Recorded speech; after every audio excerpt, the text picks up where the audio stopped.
The wind over Willowmere carried no scent of flowers anymore.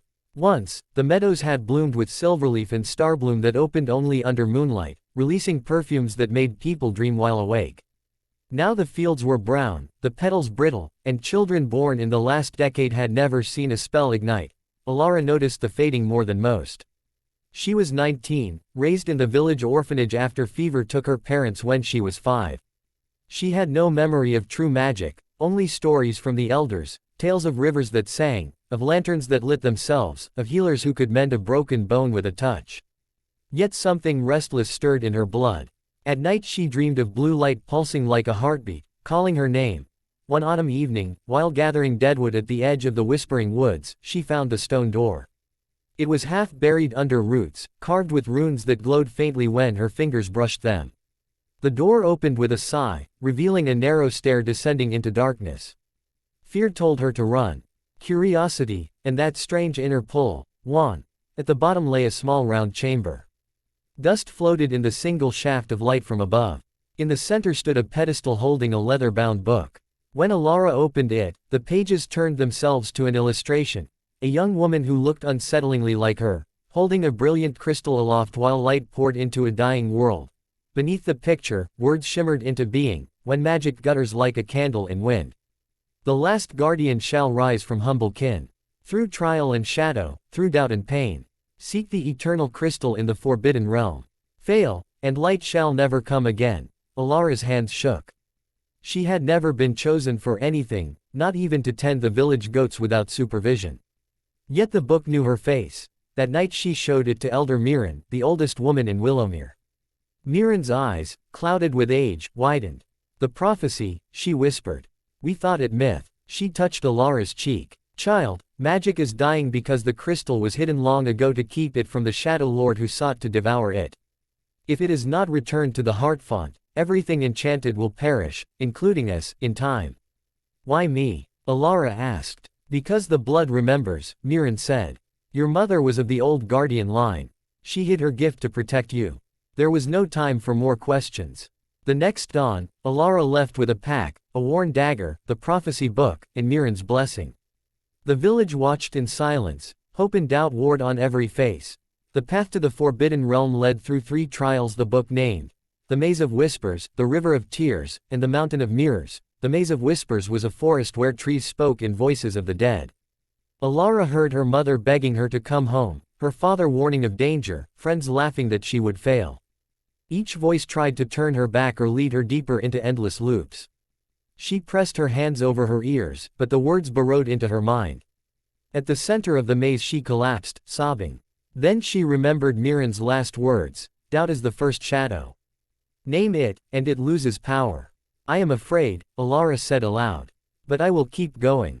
The voices quieted. A path opened. The river of tears was wide, black, and swift. A ferryman of mist waited on the far bank, but the price was a memory most cherished. Many turned away rather than pay. Elara stepped forward. The ferryman extended a bony hand. What do you offer? She thought of her parents' faces, blurred by time. She thought of the single clear memory, her mother singing a lullaby about stars. If she gave that away, she would lose the last piece of them.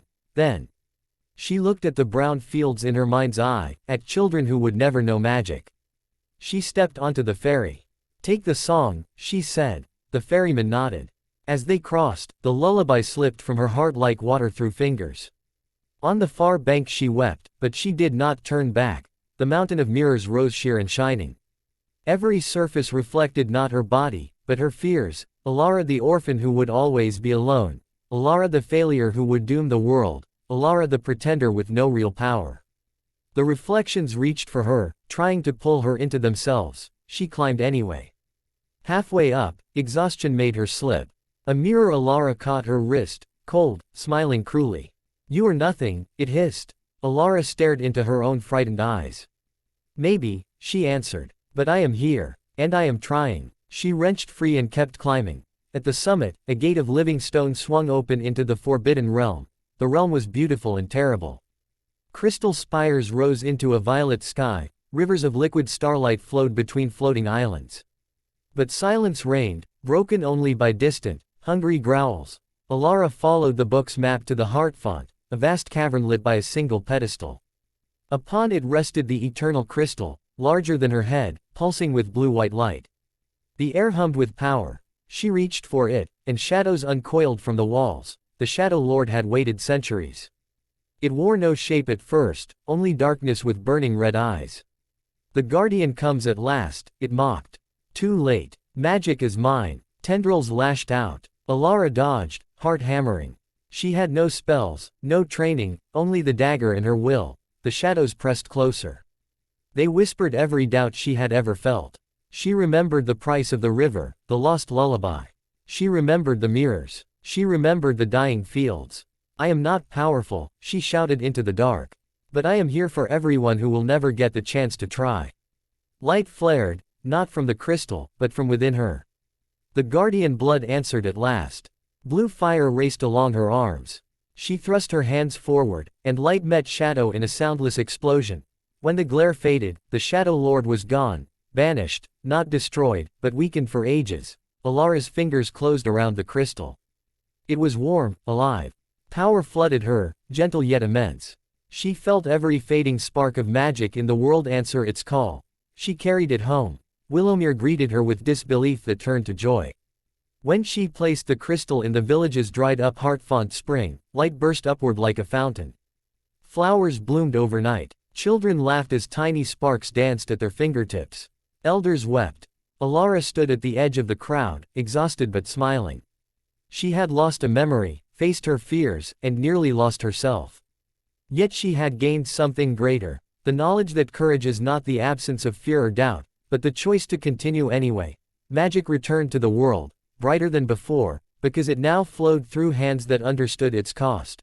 And in quiet moments, when the wind carried the scent of silverleaf again, Elara sometimes heard a faint melody on the breeze, a lullaby she no longer remembered but felt in her heart all